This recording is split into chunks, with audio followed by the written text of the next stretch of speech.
तो स्वागत है आपका हमारे YouTube चैनल पर।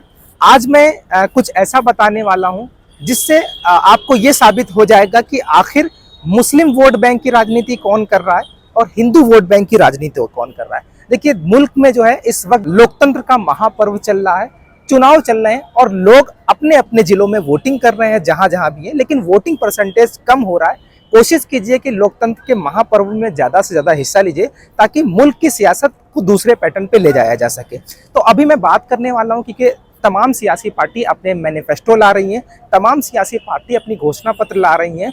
कुछ लोग ये कह रहे हैं मंचों पर कि अगर कांग्रेस की सरकार आई तो हिंदुस्तान के तमाम लोगों के सिंदूर जो है, तमाम लोगों के जो मंगलसूत्र हैं वो छीन जाएंगे। और कुछ लोग अपने मंचों पर ये कह रहे हैं कि अगर कांग्रेस की सरकार आई तो सबसे पहला हिंदुस्तान में किसी का अधिकार होगा तो वो मुसलमानों का होगा। तो कुछ लोग ये कह रहे हैं, कांग्रेस के राहुल बाबू ये कह रहे हैं कि देश का लोकतंत्र खतरे में है, देश का संविधान खतरे पे है, देश के संविधान को बचाना है तो फिर कांग्रेस को वोट करना पड़ेगा, इंडिया गठबंधन को वोट करना पड़ेगा।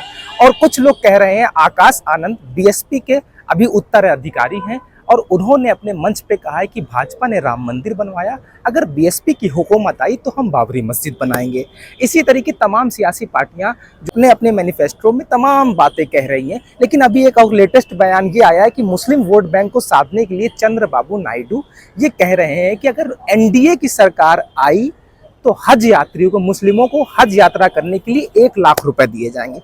बात जो है वो ये है कि हर कोई अपनी अपनी पार्टियां को मजबूत करने के चक्कर में लगा हुआ है, क्योंकि यही लोकतंत्र है और यही लोकतंत्र की खूबसूरती है कि जब ये नेताओं का जब इम्तिहान होता है तो वो एक इम्तिहान जो है वो एक चुनाव के रूप में होता है। देश में चुनाव चल रहा है, देश में चुनाव में तमाम हमारे देश के युवा, और ये चुनाव इसलिए भी खास हो जाता है कि जब मुल्क में नफरतें, सियासतें, जब मुल्क में इंडिया गठबंधन, एनडीए गठबंधन, जब मुल्क में बीएसपी के नया उत्तराधिकारी आ गए, जब मुल्क में तमाम जो पार्टियां अपने अपने एक नए तरीके दिखाने के लिए, अपना एक नया वर्चस्व डालने के लिए जवानों पर खुमार चढ़ा चुकी हैं, कुछ लोग इंडिया गठबंधन, कुछ लोग एनडीए गठबंधन को वोट देने के लिए पूरी तरीके से तैयार हैं। खैर, ये आपके अपने वोट का अधिकार है, आप जिसे चाहें वोट करें, लेकिन मुसलमानों को खैरात दी जा रही है।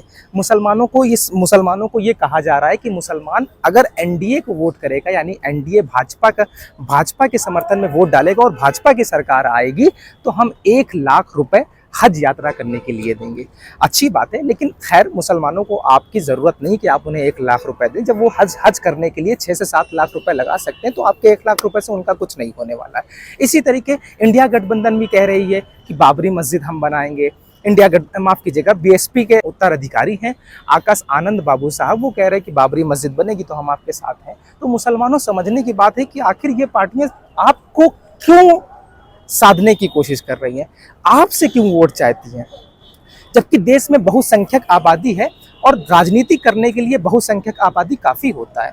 अल्पसंख्यक को इतना ध्यान नहीं दिया जाता, लेकिन हमारे देश में अल्पसंख्यक की ही राजनीति होती है, दलितों की राजनीति होती है, कुर्मियों की राजनीति होती है, मुसलमानों की राजनीति होती है और बहुसंख्यक इसका निशाना बन जाते हैं।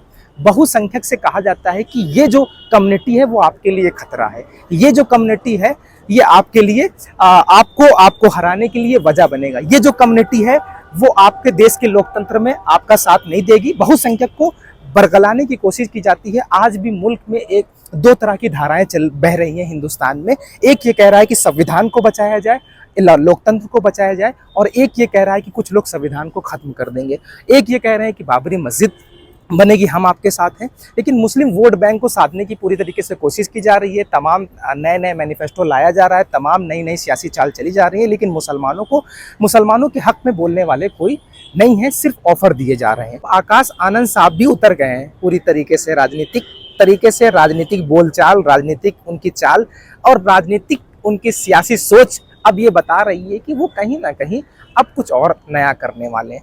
मेरी मुबारकबाद है आकाश आनंद साहब को, लेकिन आकाश आनंद साहब ने कल हाल ही में कहा है कि भाजपा के लोग आतंकवादी हैं।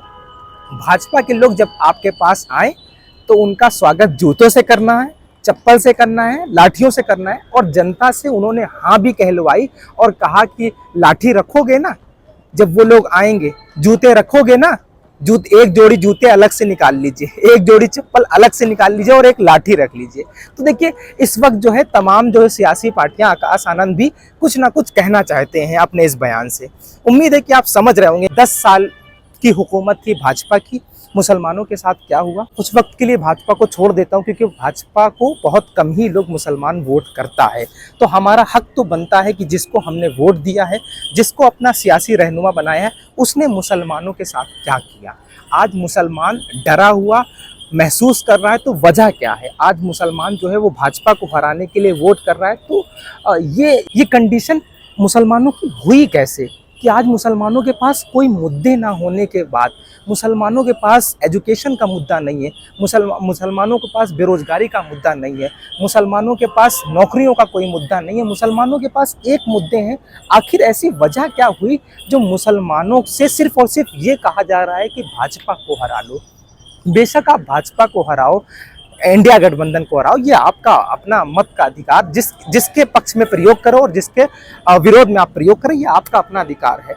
लेकिन तमाम सियासी पार्टियां सिर्फ मुसलमानों की राजनीति करते आई। समझने की जरूरत है 70 सालों से लेकर के, आज़ादी से लेकर के कांग्रेस ने तो खूब अच्छी तरीके से मुसलमानों की राजनीति की, हिंदुओं की राजनीति की।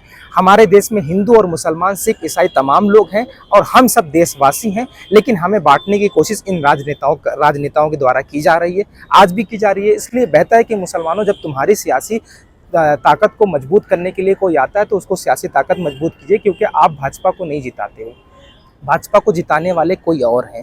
भाजपा को आपके हराने आप नहीं हरा सकते हो, आप अकेले नहीं हरा सकते जब तक आपके साथ दलित ना हो, जब आपके साथ यादव समाज ना हो, जब आपके साथ कुर्मी समाज ना हो, जब आपके साथ बहुसंख्यक समाज ना हो, तब तक आप किसी भी पार्टी को नहीं हरा सकते, क्योंकि आपको अल्पसंख्यक। हाँ, ये ज़रूर है कि आप अपनी पार्टी, कोई भी अपनी पार्टी बना लीजिए, लेकिन इस वक्त तो मुझे लगता है कि जहां तक मुस्लिम नुमाइंदगी MIM कर रही है, अपनी पार्टी को मजबूत करिए, वरना ऐसे ही ऑफर आते रहेंगे। कुछ लोग कहेंगे हम 1 लाख रुपए देंगे, कुछ लोग कह रहे हैं हम बाबरी मस्जिद बनवाएंगे। तब कहाँ थे जब बाबरी मस्जिद को गिराई जा रही थी? तब कहाँ थे जब हज यात्रा की सब्सिडी खत्म की जा रही थी? तब कहाँ थे जब मुसलमानों की मॉब लिंचिंग हो रही थी? तब कहाँ थे जब पहलू खान को मारा जा रहा था? तब कहाँ थे जब नजीब गायब हो गया था? तब कहाँ थे आप लोग जब मुसलमानों पर जुल्म हो रहा था, नैली का कत्लेआम हो रहा था, ईदगाह का नरसंहार हो रहा था, आज जब मौलाना कलीमुद्दीन सिद्दीकी साहब को जेल में डाल दिया गया, जब मौलाना साद साहब पर FIR कर दी गई, जब कोरोना काल में मुसलमानों को आतंकवादी कहा गया, जब अजय निषाद जो कि बिहार के मुजफ्फरपुर के कांग्रेस के उम्मीदवार हैं, वो कहते हैं कि मुसलमानों के साथ, मुसलमान जो है कोरोना की फैक्ट्री है, मुसलमानों के साथ आतंकवादी जैसा व्यवहार करना चाहिए, तब ये लोग कहाँ थे? समझने की ज़रूरत है आज, और सिर्फ क्योंकि देश का मुसलमान बहुत भोला है। देश के मुसलमानों को बस इतना कह दो कि भाजपा को हराना है, फिर वो अपने असल मुद्दों से बिल्कुल भटक जाएगा। आपको असल मुद्दा, असल नुमाइंदगी कर रही कोई और पार्टियां हैं और आपको समझाया कुछ और जा रहा है। बेहतर है कि समझने की ज़रूरत है, आप भाजपा को नहीं हरा सकते, अपने आप को जिता सकते हैं। उम्मीद है कि आप मेरे वीडियो के मकसद को समझ गए होंगे। और चुनाव है, चुनाव में बढ़ चढ़ करके हिस्सा लीजिएगा, जिसको भी वोट कीजिएगा बढ़ चढ़ के वोट कीजिएगा। लोकतंत्र के महापर्व में, महासम्मेलन में साथ दीजिए, ताकि देश की हुकूमत के आप हकदार बन सके और देश के बदलाव में आपका वोट बड़ा एक योगदान है। ज़्यादा से ज़्यादा इस वीडियो को शेयर कीजिए और सब्सक्राइब कीजिएगा और लाइक करके, कमेंट करके बताइएगा कि आखिर जो मैं बोल रहा हूँ वो हकीकत है या झूठ।